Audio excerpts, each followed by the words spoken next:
Hey, salam alaikum, bienvenue sur le Miracle Fajr Podcast, le podcast qui t'aide à avoir plus de sakina, de sérénité au quotidien et dans l'au-delà. Ce podcast, c'est pour toutes les femmes musulmanes qui veulent reprendre leur vie en main, apprendre à se connaître, lâcher prise, mais surtout préparer leur vie après la mort, qu'Allah nous accorde une belle fin. Je suis Oumaima Amjid, auteure du livre Ton dernier regard, et si le jour de ta mort devenait le plus beau jour de ta vie, dans lequel je raconte l'histoire inspirante de ma maman, mais surtout sa magnifique mort, qu'Allah nous accorde une belle fin. Via ce podcast, je partage chaque semaine des outils, des astuces, des conseils, mais surtout une bonne dose d'inspiration et de rappel pour être plus sereine et épanouie au quotidien et dans l'au-delà. Et j'ai une conviction, c'est le fil rouge de tous les épisodes de podcast, et si le bonheur et la sérénité appartiennent à ceux qui se lèvent pour le fajr. Installe-toi confortablement, mets-toi à l'aise et bonne écoute. Alors, aujourd'hui je voulais parler des effets thérapeutiques du dhikr. Les effets thérapeutiques du dhikr sur l'âme, sur le cœur. C'est un sujet que j'aime beaucoup, qui me parle beaucoup. Parce que je trouve qu'aujourd'hui, à notre époque, matériellement, en réalité, on ne manque de rien. Même si parfois on est un peu frustré, on a des insatisfactions, il y a des choses qu'on souhaite, etc. Mais en réalité, on ne manque absolument de rien. Alhamdoulilah, vraiment. Allah subhanahu wa ta'ala nous a comblés de ses bienfaits. J'ai envie de dire déjà les bases, on a de l'eau courante, on est au chaud, on a un foyer, enfin rien que ça déjà c'est absolument énorme. Et puis on a tout le reste quoi, hein, des téléphones, on mange, alhamdoulilah, on mange bien, même s'il y a l'inflation. Enfin voilà, alhamdoulilah, on a beaucoup de choses, Allah nous a donné beaucoup de choses. Matériellement on ne manque de rien. Et pourtant malgré tout, on est dans une période où il y a beaucoup de stress, on ressent beaucoup de pression, on est souvent frustré, on est souvent insatisfait, on n'est pas bien intérieurement. On n'est pas bien intérieurement, on ressent pas mal d'émotions négatives. En tout cas, on ne nage pas dans un océan de sérénité et de paix et de calme. Et si c'est ton cas, alhamdoulilah, mashallah. Vraiment, je t'envie, c'est génial. Mais je pense quand même qu'il y a une certaine majorité de personnes qui souffrent un petit peu intérieurement, ou même si elles ne sont pas en souffrance, parce que dire le mot être en souffrance, c'est quand même assez fort, mais en tout cas des personnes qui sont sous stress, qui sont pas bien, qui sont de mauvaise humeur, qui sont, vous voyez. Et subhanallah, on cherche du coup des moyens pour être plus épanoui, on cherche des moyens pour être plus serein, on cherche des moyens pour être plus en paix, plus en calme, plus... Voilà, on veut être mieux à l'intérieur, déjà pour nous-mêmes, et puis on veut être mieux aussi pour nos proches. Je pense beaucoup aux mamans. On a tendance à des fois à péter des câbles contre nos enfants, à crier, on est stressé, on leur refile notre stress, etc. Et finalement, non, on veut être bien, on veut être serein, on veut dégager de la sérénité, on veut être en paix, on veut être calme et apaisé, profondément apaisé. Et c'est là où vraiment intervient le dhikr. Nous, on cherche des solutions ailleurs. Faire du sport, se défouler dans le sport, se promener dans la nature. Il y a pas mal de choses, l'écriture thérapie. Il y a beaucoup de choses qui aident à être bien dans sa tête. Vraiment, moi, je suis fan de tout ce que je viens de vous citer. En fait, je suis convaincue. Mais... on ne touchera et on ne ressentira la véritable sérénité, la véritable sakina qu'à travers le dhikr. Et parce que, qu'est-ce que le prophète sallallahu alayhi wa sallam nous dit ? Je vais vous retrouver un hadith qui est incroyablement fort parce qu'il compare le vivant et le mort. Alors attendez, je vous cite le hadith. Abu Musa al-Ash'ari radiyallahu anhu rapporte que le prophète sallallahu alayhi wa sallam a dit: celui qui évoque son Seigneur et celui qui ne l'évoque pas est comparable au vivant et au mort. C'est-à-dire que quand tu n'évoques pas Allah subhanahu wa ta'ala, c'est quelqu'un qui évoque Allah, quelqu'un qui fait du dhikr, quelqu'un qui lit le Coran, etc. Et quelqu'un qui ne fait pas de adkar, quelqu'un qui ne lit pas le Coran, etc., qui n'est pas dans l'évocation d'Allah, c'est comparable aux morts et aux vivants.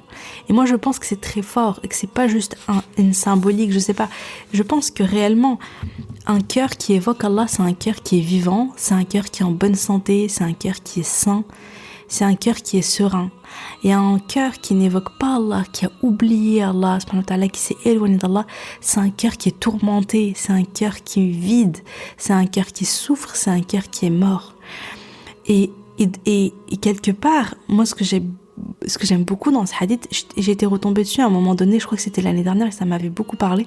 Je crois que j'en avais fait un mail du lundi. D'ailleurs, je fais une petite parenthèse, j'y pense, parce que je pense jamais à vous le dire par audio, mais rarement, mais tous les lundis, j'envoie un mail. Donc, il suffit de s'inscrire via mon lien, via un de mes liens en description, mais voilà, pour recevoir ma bulle de sérénité du lundi. Et donc, à un moment donné, j'avais partagé cette espèce de découverte que j'avais eue à propos du dhikr, parce qu'à un moment donné, j'ai senti que ma foi avait baissé. Et ça, c'est une question qui revient souvent, on me demande souvent, mais que faire quand la foi baisse? Qu'est-ce qu'on fait quand la foi a baissé, qu'on sent qu'on s'est éloigné, on sent que notre cœur il s'est durci. C'est-à-dire, ça veut dire quoi un cœur qui s'est durci? Pour moi, c'est la même chose qu'un cœur qui est mort. C'est un cœur qui finalement, quand il y a les paroles d'Allah, il n'est pas touché. Il va pas pleurer en lisant le Coran. C'est un cœur qui oublie Allah, qui pense pas à Allah. C'est un cœur qui va facilement aller vers les péchés et qui va s'éloigner de l'obéissance, qui va s'éloigner des bonnes actions et qui va aller vers les péchés, vers les passions, les tentations, etc.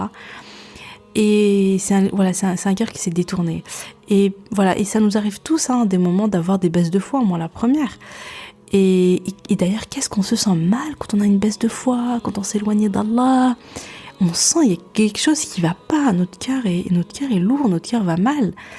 Et subhanallah, aujourd'hui à travers ce podcast, vraiment j'ai envie de vous dire la solution pour aller mieux, la solution pour faire revivre sa foi, la solution pour nourrir son âme de lumière, de nour, pour ressentir la sérénité, c'est par le dhikr. C'est vraiment par l'adhkar. Et c'est un chemin tellement facile. C'est-à-dire vraiment se poser La ilaha illallah, subhanallah, alhamdulillah, Allahu akbar. Vous n'imaginez pas les bienfaits. Ils sont tellement nombreux. Je suis tombée sur un article, si vous voulez, je vous le partage, si je le retrouve, mais j'étais tombée sur un article qui parlait des 100 bienfaits du dhikr, et c'est, je crois que en fait il est extrait d'un ouvrage écrit par Ibn al-Qayyim, et donc il parle et il énonce énormément de bienfaits. Vraiment dans le dhikr se cachent des merveilles. Les récompenses auprès d'Allah sont absolument énormes, puisque je vais vous citer déjà il y a ce verset, et invoquez beaucoup Allah afin que vous réussissiez. Tu veux réussir dans ta vie ici-bas et dans l'au-delà par le dhikr, par le adhkar. Et selon Abu Malik, j'ai pas cité le verset, donc ça c'est le verset, c'est sourate 62 verset 10. Et selon Abu Malik al-Ash'ari, le message d'Allah sallallahu alayhi wa sallam a dit: la purification at-tuhur est la moitié de la foi. Et la parole louange à Allah, c'est-à-dire alhamdulillah, remplit la balance des bonnes actions.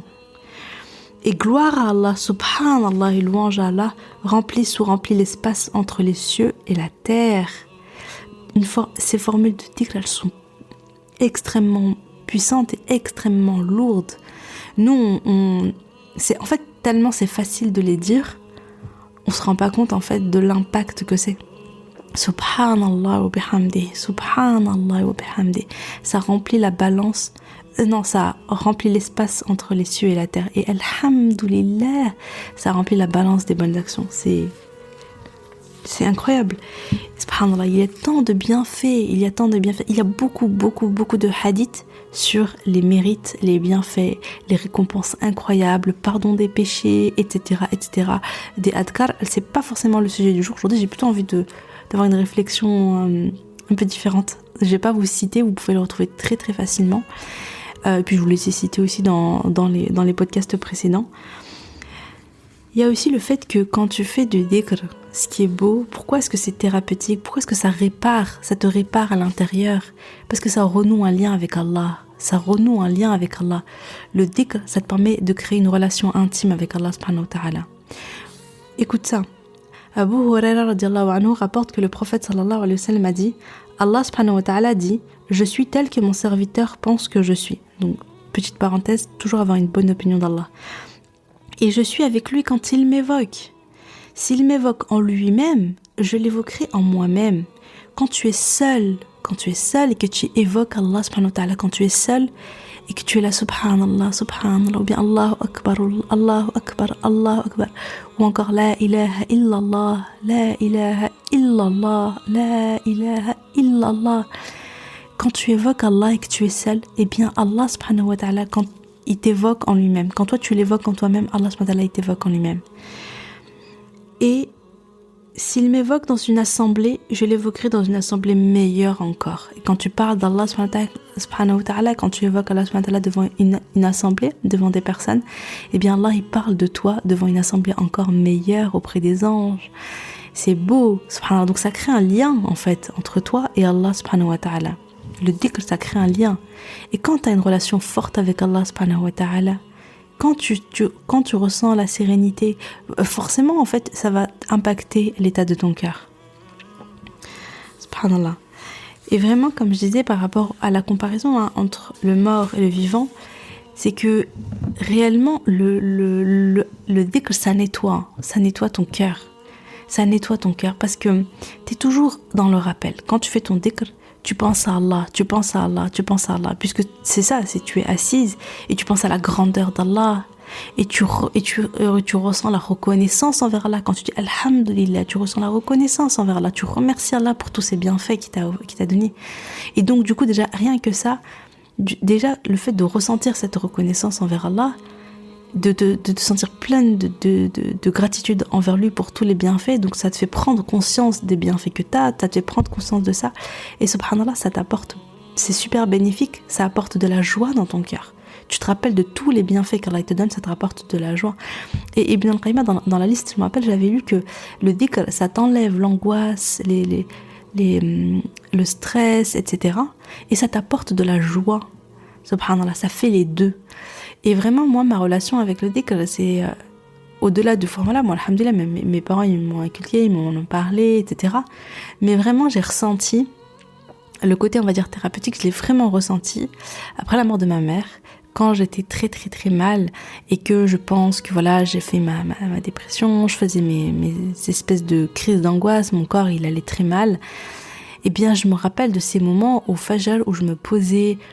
Et on avait un petit balcon dans mon ancien appart, j'allais sur le petit balcon et je regardais le ciel, je regardais les nuages. Moi j'aime trop, je suis fascinée par le ciel et j'admirais la création d'Allah et je faisais du dhikr. Mais je faisais mes adkar du matin, et je regardais le soleil se lever, etc. C'était des moments qui étaient incroyables et je ressentais physiquement que j'allais mieux en fait. Je ressentais le calme, je ressentais l'apaisement, je sentais que je me ressourçais, je sentais le bienfait que ça me faisait, c'était incroyable. Je me sentais en paix. Alors que, je peux vous dire, le deuil c'est difficile. La souffrance liée à la perte de quelqu'un, elle est incomparable à aucune autre souffrance. Là, je pense qu'il n'y a que les personnes qui ont vécu cette épreuve qui peuvent me comprendre. Parce que il n'y a pas de Doliprane, il n'y a pas de morphine contre... Enfin, peut-être qu'il y en a, j'en sais rien, mais c'est pas très courant, on va dire. Mais voilà, il n'y a pas de Doliprane contre la souffrance du cœur. La souffrance de la perte. Voilà, vraiment, là, moi, à ce moment-là, je peux parler vraiment, j'étais en souffrance. Et je ne trouvais de réconfort et d'apaisement que dans le rappel d'Allah. Alors ça, c'est clair et net. Il y a que en faisant l'évocation, les adkar, et ensuite les doigts, l'invocation, en invoquant Allah subhanahu wa ta'ala. Il n'y a que à ce moment-là que je me sentais en paix. Vraiment. Le dhikr, c'est une réelle thérapie. Et puis à ce verset, n'est-ce point par l'évocation d'Allah que les cœurs s'apaisent? Allah subhanahu wa ta'ala nous le dit. C'est par l'évocation que les cœurs s'apaisent. C'est par l'adkar que les cœurs s'apaisent. Ala bi dhikrillah tatma'innal qulub. Donc vraiment, on a besoin du dhikr dans nos vies. On a besoin de donner de l'espace au adkar. On a besoin de se rappeler d'Allah subhanahu wa ta'ala. Le dhikr, c'est ce qui va te permettre d'être toujours en rappel. Si il faut que ta langue elle s'adoucisse. Il faut que ta langue s'adoucisse par le dhikr, par le rappel d'Allah. Qu'elle soit tout le temps dans le rappel. Subhanallah, alhamdulillah, wa la ilaha illallah, wallahu akbar, wa la hawla wa la quwwata illa billah. Tu vois, ça c'est les adkar, j'allais dire, voilà la base. Après les adkar du matin, Les formules de déclenchement, en fait, ils sont un peu plus longues, du matin, du soir. Voilà, mais déjà, subhanallah, alhamdulillah, s'asseoir tout seul et astaghfirullah wa atubu ilayh, astaghfirullah wa atubu ilayh. D'ailleurs, je sais pas pourquoi, mais sur les 2 podcasts où j'ai parlé de pardon et de repentir, je sais pas pourquoi j'ai oublié de donner la base de la base qui est astaghfirullah wa atubu ilayh. Bon, j'en parle ici, hein. Donc c'est la formule de demande de pardon pour demander pardon à Allah subhanahu wa ta'ala pour nos péchés, quand on nous pardonne. Mais vraiment, c'est les cœurs vivent, notre cœur vit, il revit, en fait, il renaît, il revit, il bat par le dhikr, en fait. Ton cœur, il est vivant quand ton cœur, il prononce les formules de adkar. Et ton cœur, il s'apaise quand il prononce les formules de adkar. Vraiment, il faut prendre le temps, vraiment prendre le temps. Quand est-ce qu'on prend le temps pour le dhikr? Qu'est-ce qui nous dit Allah subhanahu wa ta'ala? Et invoque ton Seigneur en toi-même, en humilité et crainte, à mi-voix, le matin et le soir, et ne sois pas du nombre des insouciants. Surat 7, verset 205. Donc, le matin et le soir. Et je crois qu'il y avait un autre verset sur lequel j'étais tombée. Je vais voir si je le retrouve. Qui disait vraiment, voilà. Ô vous qui croyez, évoquez Allah d'une façon abondante et glorifiez-le à la pointe et au déclin du jour. Surat 33, versets 41 et 42. À la pointe et au déclin du jour. Ah tiens, ça m'apprendra. 100% cinéma. Voilà, c'était la pub, instant pub. Donc reprenons.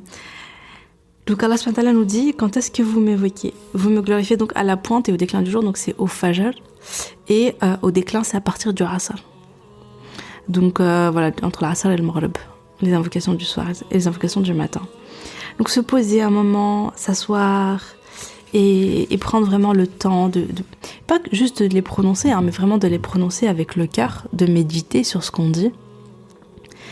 De le faire avec le cœur, vraiment, de le faire avec le cœur. C'est pas juste la langue qui parle et le cœur et les pensées qui sont ailleurs, mais on essaie de rester connecté, on essaie de rester concentré sur ce qu'on dit pour mieux profiter, pour mieux savourer les fruits. Et Allah subhanahu wa ta'ala nous dit, le rappel d'Allah est certes ce qu'il y a de plus grand.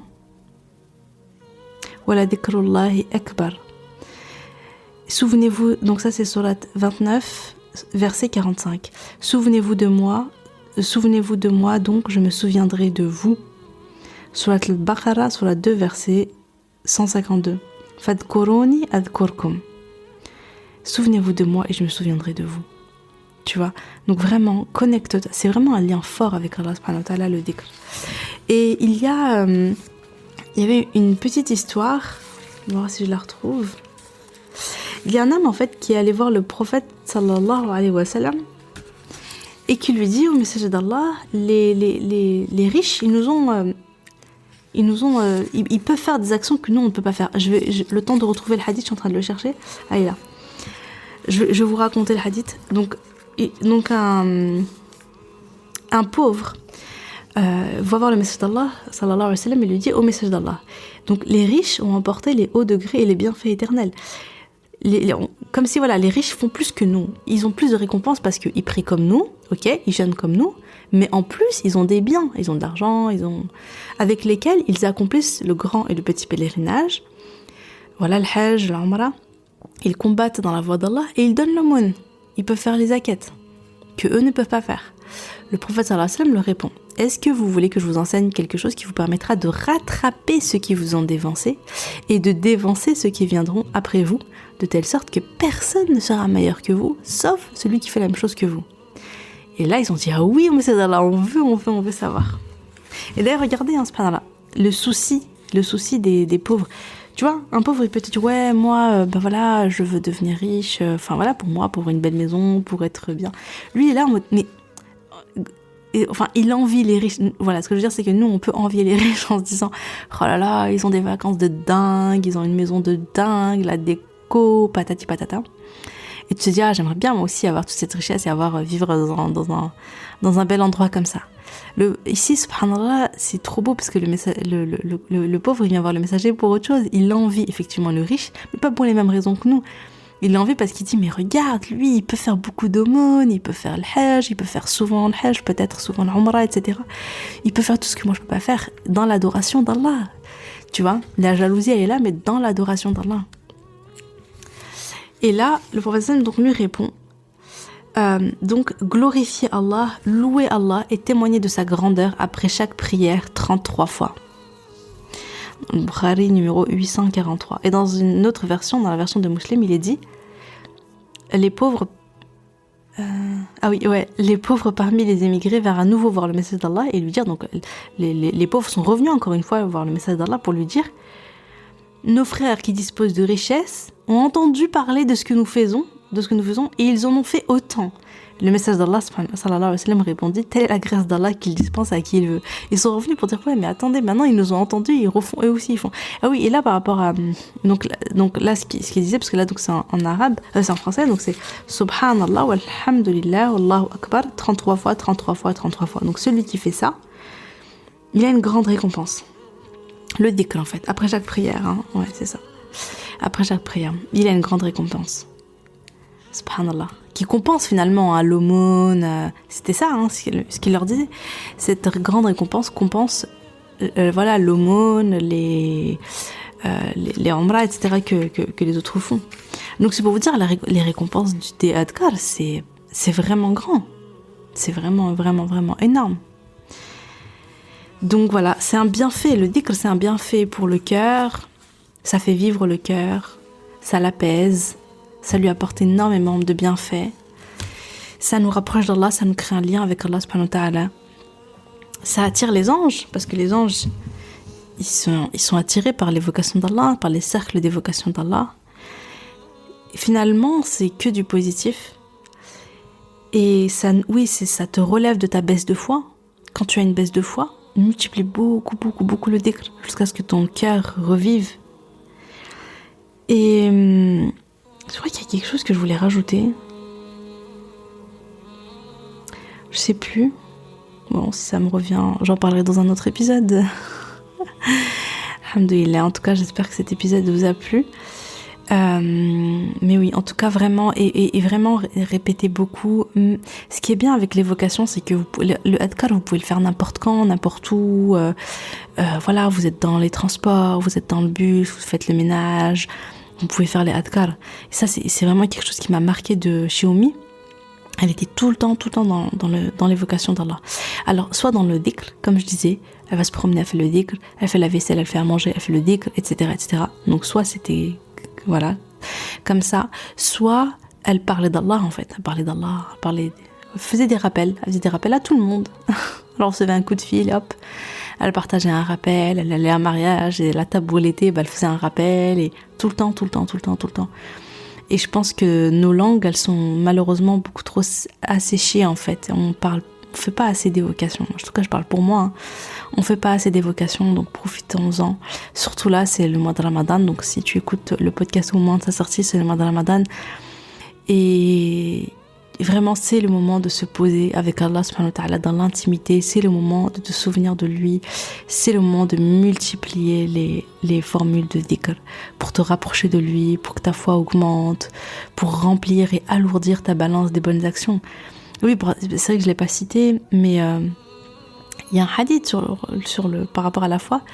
Alors, je le connais parce que mon mari, tout le temps, il dit à ma fille, est-ce que tu as renouvelé ta foi aujourd'hui ? Ma fille, elle dit non. Il dit, allez, vas-y, renouvelle ta foi. Et donc, elle dit, la ilaha illallah. Parce qu'il y a un hadith. Alors, je l'ai pas prévu, donc je peux pas vous donner les sources, mais vous les retrouvez, je pense, assez facilement. Il me semble que c'est le prophète sallallahu alayhi wa sallam qui dit, veux-tu que je t'enseigne comment renouveler ta foi? Donc, il pose la question à un compagnon, et donc il lui dit comment? Il lui dit, eh bien, par la formule de la ilaha illallah, en fait, c'est comme ça que tu renouvelles ta foi. C'est comme ça que tu améliores ta foi, que tu augmentes ta foi quand elle baisse. Et bien sûr, quand ton cœur il est plein de iman, quand ton cœur il est plein de foi, ben il est bien, il est en bonne santé. Il est en bonne santé, il est bien vivant, il est lumineux.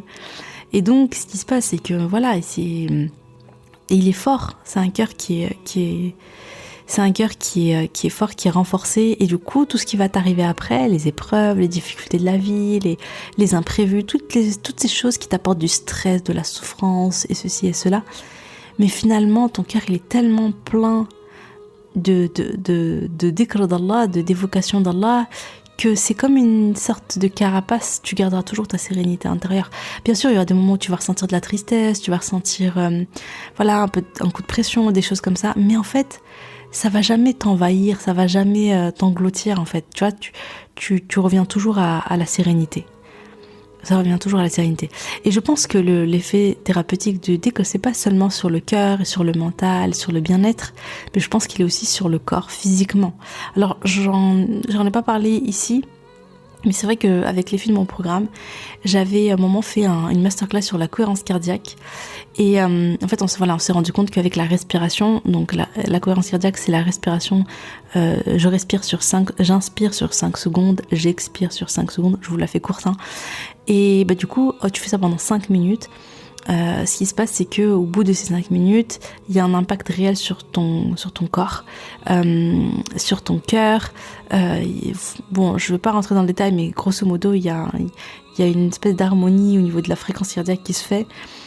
Et subhanallah, ce qui se passe, ouais, donc, et du coup, ça va entraîner plein de conséquences sur le corps positifs, côté hormonal, etc. Ça diminue l'hormone du stress, la cortisol, ça la diminue. Et voilà, en tout cas, tu te sens vraiment mieux. Et en fait, il y a un grand impact sur la santé, sur le long terme. Ça diminue la tension artérielle, etc. Voilà, bref, renseigne-toi, cohérence cardiaque, il y a tout plein de choses que tu peux découvrir. Et donc c'est pas le sujet, mais ce qui est intéressant, c'est que cet état de cohérence cardiaque, tu peux y parvenir, tu peux y parvenir non pas juste par la respiration, mais aussi par d'autres actes. Et notamment, lui parlait, l'auteur en fait, bref, des sources sur lesquelles je m'étais basée, expliquait que c'était pas uniquement par la respiration que tu arrivais à entrer en cohérence cardiaque, c'est-à-dire avoir tous les bénéfices. Mais c'était aussi par... et c'était d'autres choses, je crois que c'était la méditation, des choses comme ça, la relaxation, voilà. Et je me suis dit, subhanallah, le dhikr, c'est tellement apaisant, c'est tellement... Surtout quand t'es vraiment concentré, subhanallah, et tu glorifies Allah, tu penses à la grandeur d'Allah, etc. Et vraiment, tu le fais de manière concentrée, c'est-à-dire que tes pensées ne s'éparpillent pas. Eh bien, je suis quasiment sûre, franchement, il faudrait qu'on nous mette des électrodes et tout, et qu'on mesure notre rythme cardiaque, etc. Qu'on mesure la variabilité cardiaque, tout ça. Mais je suis sûre qu'ils se rendraient compte que ça nous met en cohérence cardiaque. Et ce qui voudrait dire que, voilà, le fait de multiplier le dhikr, eh bien, ça a aussi un impact sur notre santé physique, c'est-à-dire qu'on va être en meilleure santé physique. Mais, enfin, voilà. Bon, c'était une petite parenthèse de fin, je trouvais intéressant et j'avais envie de partager là, comme ça, tout de suite maintenant. Bien, eh bien, voilà, le podcast du jour, c'est terminé. Voilà, j'espère que ça vous a plu. Si ça vous a plu, n'hésitez pas, comme d'habitude, à partager autour de vous et puis à me mettre un 5 étoiles et ou un 4, comme tu veux. Voilà, sur Apple Podcast, je lis les commentaires, hein, franchement, ça me touche chaque fois énormément. Et ben, il est temps de vous laisser. Je vais aller chercher ma grande à l'école, Inch'Allah. Salam alaikum.